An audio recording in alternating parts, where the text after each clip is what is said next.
to watch them learn about the exercise of precious rights that people all over the world literally would die to have. It may not be plain to see what's going on in our community. Things are changing every day as we see it. I'm tired of injustice, people getting caught up in the system. Need to find a way to break free, cause it feels like slavery, working night and day. Yeah, ain't got no sleep. No, still asking why. Darfur, located in the far western region of Sudan, is currently undergoing a humanitarian crisis. The main conflict is said to be between the Arabs and the African population. The number of deaths is estimated at 400,000, and 110,000 have fled to neighboring Chad.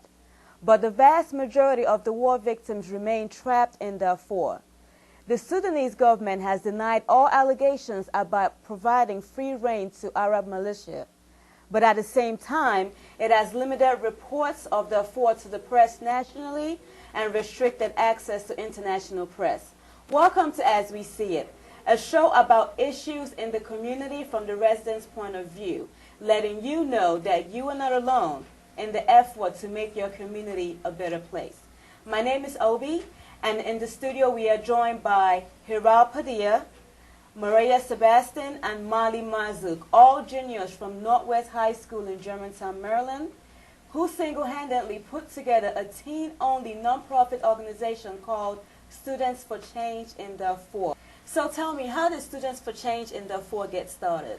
Well, actually, we have a discussion group called Issues Facing Society, which we call IFS. And in November of 2006, we actually had a discussion about Darfur and the genocide going on there.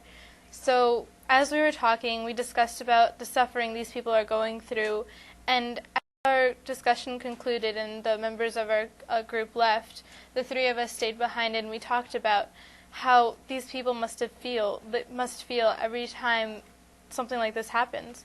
And we thought about all those fathers who die, and each of those fathers who die, their family crumbles, and each of those women raped, they have to live through it each and every day, and those children will never have a chance to live. So after we discussed that, we decided that something needs to be done. And so we decided to organize Students for Change in Darfur, which is entirely a teen group made by teens. Everything has been done by teens, and we organized a march called Steps for Darfur. Okay, and when you organized this march, how were you able to juggle your schoolwork and, organize the march? How were you able to do that? Well, I think it all came through experience. The entire process up to the march was really learning how to prioritize. And from the beginning, we knew that this was such an important issue, especially that it's happening in our generation. We are all 11th graders at Northwest High School, so junior year is actually very critical in your high school career. So we have to deal with things like SATs, looking for future colleges, as well as the number of advanced placement classes we're in today. So in terms of juggling it, we always knew from the beginning that what we're doing is more important than anything we could be learning about in school. So knowing that has driven us forward in organizing the march. So what obstacles did you have to face while you were organizing this march?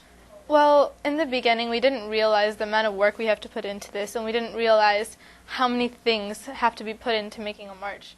So some of the things we kind of learned from this experience is that there's numerous permits from the National Park Services and the DC Police that we have to go through, get approved, and it takes months and months to do these things. And also, like fundraising, we have to provide money for all of the things that we need for the march and for getting getting things from the teens and showing them that there is a issue in Darfur and making them aware of these things. And also, I think the most important thing we've learned is how much effort it takes to get these people motivated about the issue, making sure they know that this is happening and something needs to be done about it.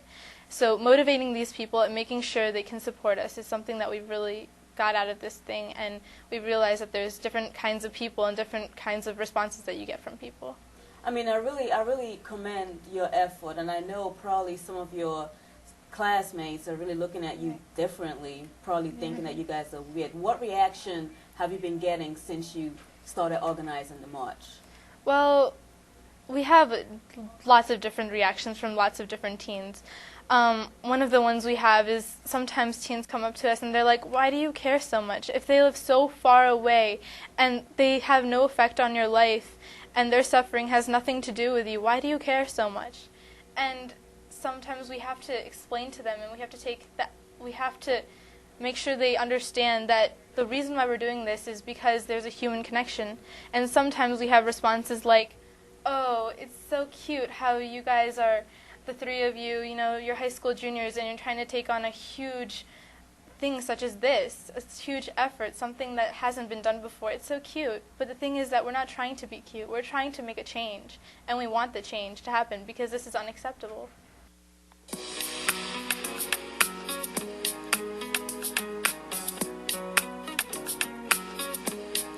In one word, I would say indescribable. In one word, I would say empowering. I think it's amazing. I'd say it's powerful. Well, today's event we really want to try. I don't know how to say it in one word because it's way more, like what's going on in Darfur is way more than just one word. But what we're doing right now is purposeful, and we really want to help. We're part of a group called IFS, and the kids from Northwest High School put it together. We're here to raise awareness. We made flyers, T-shirts. The drum line went around the school trying to get people to come to get hyped about this. We made lots of bands and tons of small little things that people could buy that would just advertise our cause around the school and even in the general area of the community.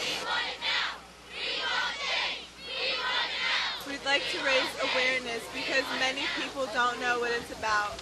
And hopefully we're trying to pressure the government, maybe if they see even enough students caring and going out and marching and trying to make a difference, then maybe someone will make a difference and things will change. Your generation will not put up with injustice, not in Africa, not in America, not in any continent in the world.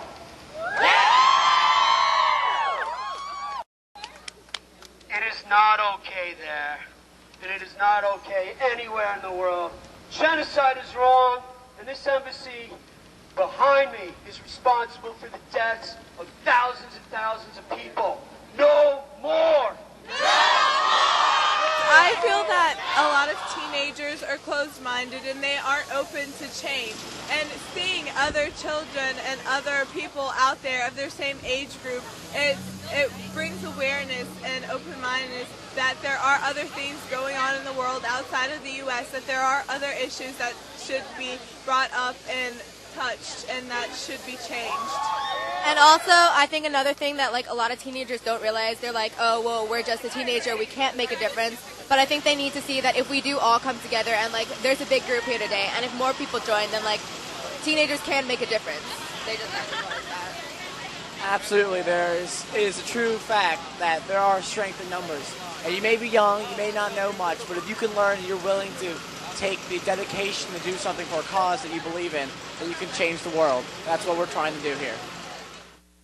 If you're just joining us, we have with us what I would like to call the Magnificent Three, who single-handedly started a movement for change. Now, the gentleman we met in front of the Sudanese Embassy, who probably as we speak, he's still standing there. Today will probably be his 50th day standing there with no food and just water. What impact did Jay McKinley have on you? Well, we actually had the privilege of meeting him right before the march, and that was a real great inspiration, especially right before we were about to march. He changed his name to Start Loving, and he comes from a really affluent background where he belonged to a really structured society, but he left all the things that he loved behind, like his job and his family, to come and stand in front of that building and urge the governmental action on part of the U.S. So it's the perfect role model for not only us teenagers, but the entire world, that there are people and we should also take up that responsibility. Lived all around the Northeast and most recently in the Philadelphia area. About 3 years ago in the New York Times, I saw an article on the greatest cruelty, the greatest inhumanity that I recall seeing in my lifetime. And I didn't do anything to stand against the Rwandan genocide. I didn't do anything to stand against the Cambodian or the Balkan genocides. And finally, my heart said, if I'm a human being, I have to stop what I'm doing in my life. 12 years ago, I was making about $300,000 a year in income. I'm now homeless and penniless because I've had to sacrifice everything. This has happened before in history. Actually, Jesus, who happens to be my master, warned us that if we went radically to help our brother, it was going to cost us dearly. And it has cost me dearly, and it is the most fulfilled, happy time of my life. I must bring the Holocaust to this avenue here. It turns out that this is the center of Embassy Row, so most of the countries of the world drive past this street. I didn't realize that when I came here. I must be a visual presence of Auschwitz because we're not getting it. This is not hitting our hearts. We are not behaving with the urgency that we would if this were our family, and that must change. The reason the genocide is continuing is because we're using our heads. And the only thing that can stop a genocide is the thing a mother would use in saving her child. She would use her heart. Our hearts are the only thing wise enough, courageous enough, and strong enough to get us through this. There were 21,000 people, somewhere between 21,000 and 60,000 people, adults that have been certified by an Israeli agency as having put their lives on the line to rescue people in the Holocaust. As near as I can figure, the number that have put their lives on the line to stop the Darfur genocide is 2. So we're going the wrong direction. We've lost our humanity. Darfur is our chance to get it back. And if we can't find the heart to sacrifice whatever we have to save these people with this petty little bully government, if this can't raise our hearts, then this planet is in a heap of trouble. And the time is now. People like that have resulted in the recent action. Actually, just this week, about 2 days after our march, we learned that the president of Sudan, Omar al-Bashir, had actually agreed to a UN resolution accepting more peacekeeping troops in Darfur. And this was as a result of your march? Well, we are just proud to say that we were a part of that movement, but I mean, millions of people have acted against this genocide, and it just shows that if we all stand up together, we can make a difference. And so people like Start Loving, and in addition to our own group, we really can do something about this genocide. Now, this group currently, is it only composed of teens from Northwest High School, or do you have other high school students? Well, our group that organized this march was comprised of the students of Northwest High School. However, at the march, we saw people from Alabama and Georgia and Pennsylvania and Ohio and Virginia, and people from all over the country. And although they may not have been involved in the actual logistics behind the march, they were very much a part of the driving force that made it a success. Tell me, what is your connection with Phil Jones? Well, our teacher, Mr. Travers, he went to a convention about Darfur that he happened to come to, and he talked to a girl who was part of the Church of the Brethren, and he got Phil's name from there. And apparently, Mr. Travers, our sponsor, he told us about him, and he told us that we should probably contact him because he has a lot of connections to Darfur. He's actually been there, he's talked to the president, and he's had lots of experiences there, and experience doing rallies and protests. Peace to this great Central African country. The conveners of this rally have provided you with opportunity to be advocates and citizens of conscience. Do not let that energy end here. If not us, then who? If not us, then who? If not us. A lot of teenagers are rather into fashion and the latest hip-hop music. I mean, what you're doing is actually helping to dispel the notion that teenagers only care about things like that. What do you say to adults that think that you guys can take this as far as you could go with it? What do you have to say about that? Well, I would have to agree in part that there is to that notion that teenagers are somewhat ignorant to the world issues that face our society today. However, throughout this entire process, we have encountered so many teens that actually really do care about the community as well as the global community, and I think that's really important as we step out into the real world. But another thing that we've noticed is that it's not always teenagers that are ignorant. We've met so many adults that are not even aware of where Darfur is, as well as why it is relevant that we are caring about a genocide. And the impact that it has on us three teenagers, I think, that made us more encouraged to educate even more people. So it's not always teenagers that are just ignorant. There are adults out there, so on both sides of the spectrum. So, yeah. I mean, I have a question that probably, you've already gotten before and people watching might also have. Why do you really feel a strong connection to the people in Darfur? We have this simple human connection. We are humans and they are humans, but the only difference is that they are humans that have been stripped of their human dignity and their human rights, and we see this and so many other people have seen this too, and that's why we're outraged and why we have to do something, because we're human and they're human and every human deserves better.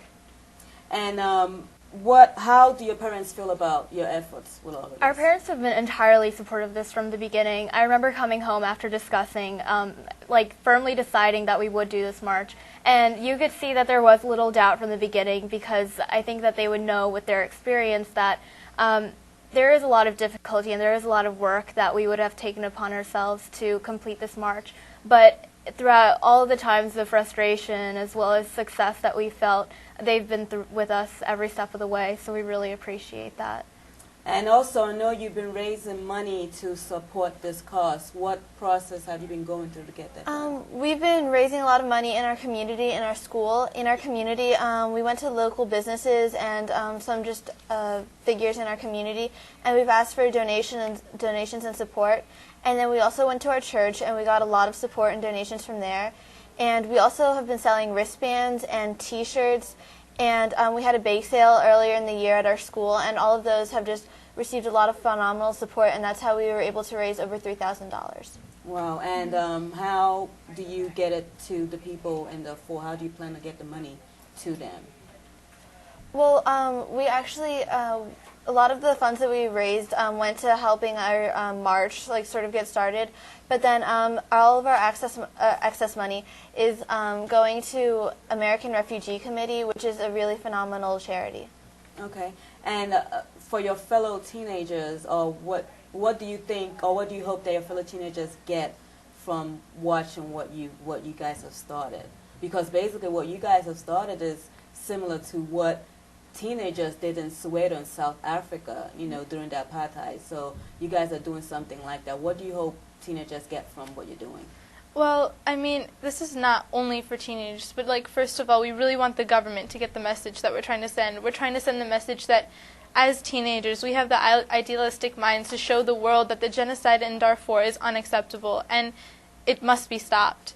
And I think it kind of stands as an example to teenagers in our community and across the nation and the globe that teenagers, even though they're in between childhood and adulthood and they're going through a lot of things, there is something that they have to do, and they have an obligation, especially in America, by having the privilege of living in such a society. They have to take action, and they have to make sure that the people that are suffering, that are the same age as them, that are going through things that they couldn't even imagine, they have to take action. And it's something that you have to realize within you, and I think we stand as examples that it can be done.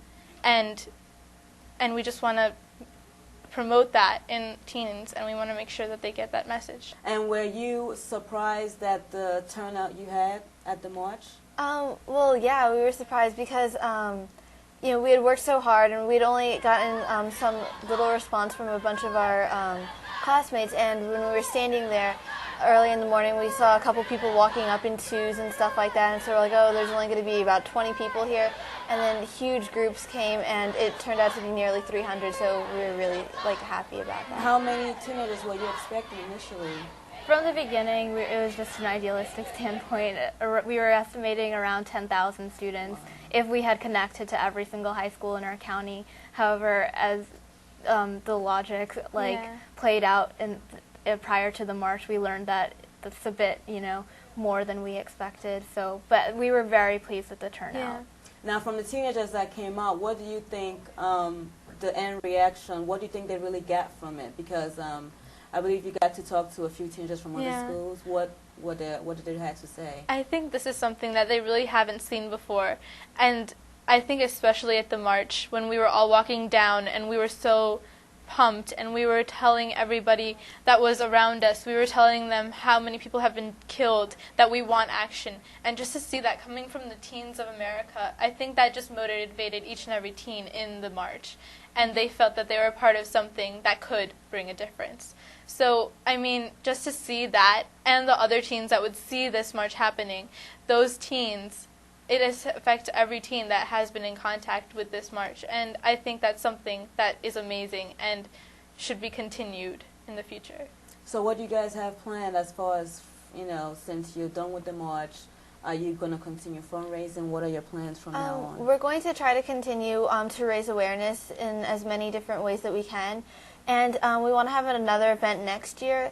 Maybe not a march, maybe a different sort of march, but we were thinking something along the lines of like a benefit concert or something where more teens could really enjoy it and stuff like that.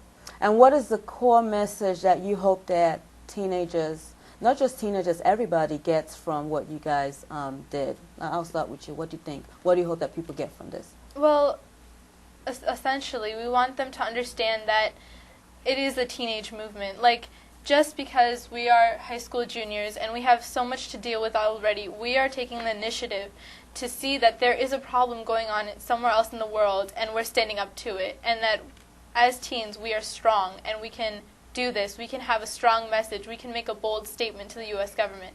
And we just want action. We just want this to stop because it is unacceptable.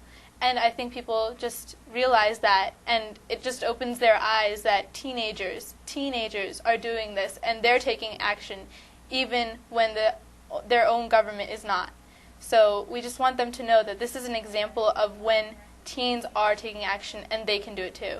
I think there's more to life than Nintendo and drinking and smoking. You look for something positive, and you put positive energy out there, you get positive energy back, and we need to start with the youth.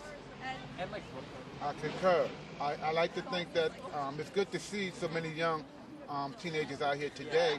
And I think it just goes to show that everybody's not wrapped up into partying and having a good time. People can take time out and do things that are bigger than themselves. Okay, now, for us to sit here and just talk without trying to at least come up with a solution would be pointless. Mm-hmm. Now, if you had the power to change it all, what would you do to end the war in Darfur? I'll start with you. Well, I think that because if we have the power, the thing is that we have to understand that it's kind of a misconception that people don't understand that we do have the power. It's not if we have the power, we do. And I think America and the rest of the world needs to understand that because America is so powerful, we can't stand here and do nothing. We need economic sanctions. We need global help. We need to put together some kind of plan that has America doing something to help the people of Darfur. We need it now. We need it immediately. This cannot stand any longer. Something needs to happen. So that's something that we have to make the U.S. understand, that we can't stand around and watch this happen. Millions of people are being killed every single day. Genocide is not something that we can just stand around and watch. It's horrible. And I think that just because it's so far away, we can't ignore it. Mm-hmm. And what about you? What do you, if you had the power to change it, what would you do? Well, I agree that we do have the power, but in addition to that, the United States, I've heard a lot of criticism in that the United States is active in the world, but why aren't they active in ending a genocide? I think that's the most important question, because we do have all the resources to help these people. However, we're not utilizing them in the most efficient fashion as it should be. And Molly, what about you? I think that if we had the power, we would, well, we have power, but if we had governmental power and we had world power, then we should have to give pressure, but we would have to have consequences. We'd have to have follow-through with our actions. We can't just say, stop this, we don't like it. We have to say, if you don't stop this, you'll have economic sanctions, you will have, you know, problems with, because, I mean, China's still trading with Darfur and Sudan, and that's not fair. So we need to have consequences for them, for their actions, and we need to work as a global community to accomplish these things. We can't just say it's bad.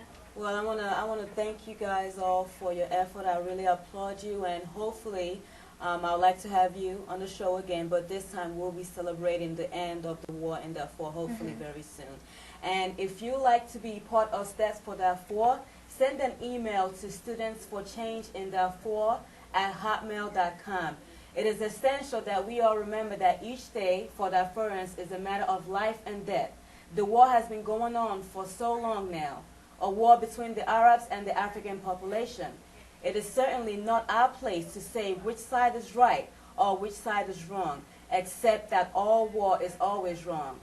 No matter whose fault it is that thousands are dying every day, it just isn't suitable. My name is Obi, and thank you for watching As We See It. It may not be plain to see what's going on in our community. Things are changing every day as we see it.